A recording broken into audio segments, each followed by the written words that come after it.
તો હેલો ગુજરાત, આજે તારીખ થઈ છે મિત્રો 16/8/2025 અને વાર થઈ છે શુક્રવાર। તો મિત્રો આજે જાણીશું આજના તાજા હવામાન સમાચાર। તો મિત્રો ગુજરાત પર એક સાથે 4 વરસાદી સિસ્ટમ સક્રિય થઈ છે મિત્રો। ઉત્તર ગુજરાત, સૌરાષ્ટ્ર અને દક્ષિણ ગુજરાતમાં મેઘરાજાની ધમાકેદાર એન્ટ્રી। તો કે ગુજરાતમાં લાંબા સમયના વિરામ બાદ ફરીથી મેઘરાજાની ધમાકેદાર એન્ટ્રી થઈ ગઈ છે મિત્રો, જેમાં ઉત્તર અને મધ્ય ગુજરાત સહિત સૌરાષ્ટ્રના વિવિધ વિસ્તારોની અંદર આજે ધોધમાર વરસાદ વરસ્યો હતો મિત્રો। અને આ વરસાદના કારણે ખેડૂતોમાં આનંદની લાગણી જોવા મળી રહી છે મિત્રો। જ્યારે ભારે બફારાથી ત્રહીમામ પોકારી ગયેલા લોકોને પણ રાહત મળી છે। અને આ દરમિયાન હવામાન વિભાગે એક મોટી આગાહી કરી દીધી છે કે ગુજરાત પર એક સાથે 4 વરસાદી સિસ્ટમ સક્રિય થઈ છે મિત્રો, જેના કારણે 17મી ઓગસ્ટથી દક્ષિણ ગુજરાત અને સૌરાષ્ટ્રના જિલ્લાઓમાં ઓરેન્જ એલર્ટ જાહેર કરી દેવામાં આવ્યું છે।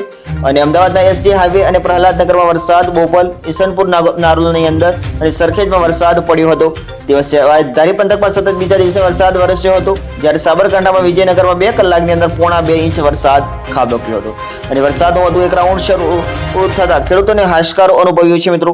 અને હવામાન વિભાગની આગાહી મુજબ આજથી રાજ્યની અંદર વરસાદનું જોર વધશે અને આગામી 5 દિવસ સુધી સર્વાધિક વરસાદ પડશે મિત્રો, કારણ કે બંગાળની ખાડીમાં એક લો પ્રેશર સિસ્ટમ સક્રિય થઈ છે મિત્રો, જે આગામી 48 કલાકમાં ગુજરાત તરફ આગળ વધશે અને એક મોન્સૂન ટ્રફનો છેડો છે મિત્રો, તે નીચે આવીને રાજસ્થાન, ઉત્તર ગુજરાત અને મધ્યપ્રદેશના સરહદી વિસ્તારો સુધી પહોંચે। જ્યારે વાતાવરણમાં મધ્ય લેવલે પણ એક ટ્રફ સિસ્ટમ સક્રિય થઈ છે મિત્રો, અને આ સિસ્ટમના કારણે દક્ષિણ અને સૌરાષ્ટ્રના જિલ્લાઓના અંદર ભારેથી અતિ ભારે વરસાદ પડવાની શક્યતાઓ રહેલી છે મિત્રો। ઉત્તર ગુજરાતના અરવલ્લી, બનાસકાંઠા અને સાબરકાંઠા જિલ્લાની અંદર સારો વરસાદ નોંધાયો છે મિત્રો। અને અરવલ્લીના મેઘરાજ અને બનાસકાંઠાના અંબાજી, દાંતા સહિતના તાલુકામાં વરસાદ વરસ્યો હતો મિત્રો। અને આ ઉપરાંત પાટણ જિલ્લામાં પણ લાંબા વિરામ બાદ વરસાદ થયો છે।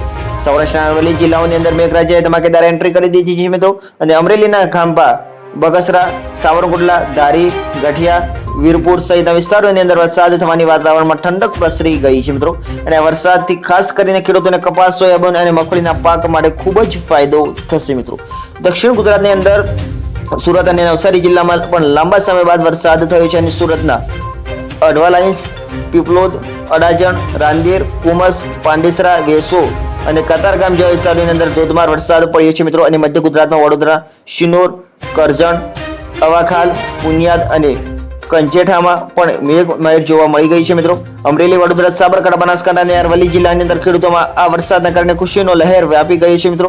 અને ચોમાસાની શરૂઆતમાં થયેલા વરસાદ બાદ લાંબા વિરામ બાદના કારણે મિત્રો પાક સુકાઈ જવાનો ભય હતો, પણ તો આ સમયમાં વરસાદી પાકને નવજીવન મળ્યું છે મિત્રો। અને આ વરસાદ કપાસ, સોયાબીન અને મગફળીના પાક માટે અત્યંત જરૂરી હતો મિત્રો। તો મિત્રો આ હવામાન સમાચારની મોટી અપડેટ। તો મિત્રો અમે આશા કરીએ કે તમને આ વિડીયો ગમે હશે, વિડીયોને એક લાઈક આપી ચેનલ બનાવો તો ચેનલને સબસ્ક્રાઇબ કરવા વિનંતી મિત્રો। થેન્ક યુ મિત્રો।